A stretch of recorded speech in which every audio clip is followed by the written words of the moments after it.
et sœurs dans le Christ, bienvenue à votre rendez-vous quotidien. Nous sommes aujourd'hui le 25 juin.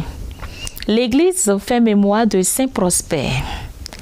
Saint Prosper naquit dans l'Aquitaine au commencement du 5e siècle.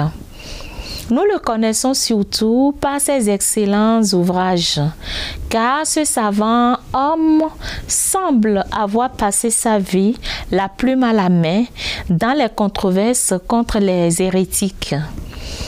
Il s'était évidemment appliqué à l'étude des belles lettres et surtout à l'intelligence de la Sainte Écriture. Son érudition et sa sainteté le rendirent célèbre dans toute l'Église et Saint Léon le Grand, qui se connaissait en mérite, ne fut plutôt élevé au suprême pontificat qu'il attira Prosper à Rome pour faire de lui son secrétaire et se servir de lui comme Saint Damas avait fait de Saint Jérôme pour répondre aux questions qui lui étaient adressées de tout l'univers chrétien.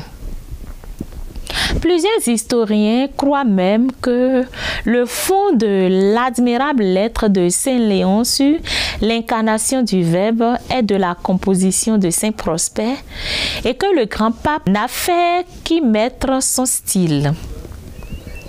Le saint n'était pas moins habile dans les sciences humaines que dans les sciences ecclésiastiques, surtout dans les mathématiques, l'astronomie et chronologie. Tout porte à croire que Prosper n'était ni évêque, ni même prêtre.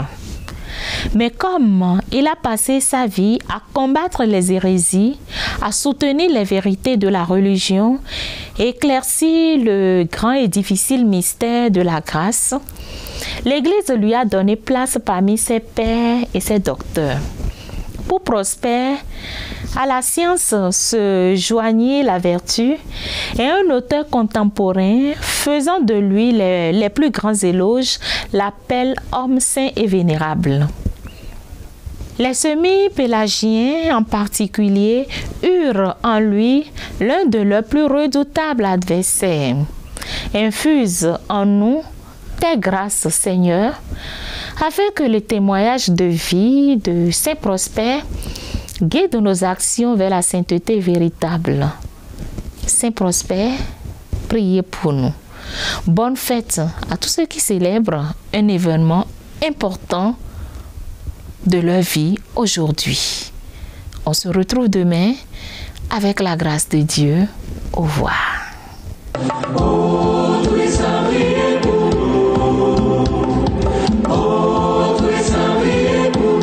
Seigneur, prends pitié.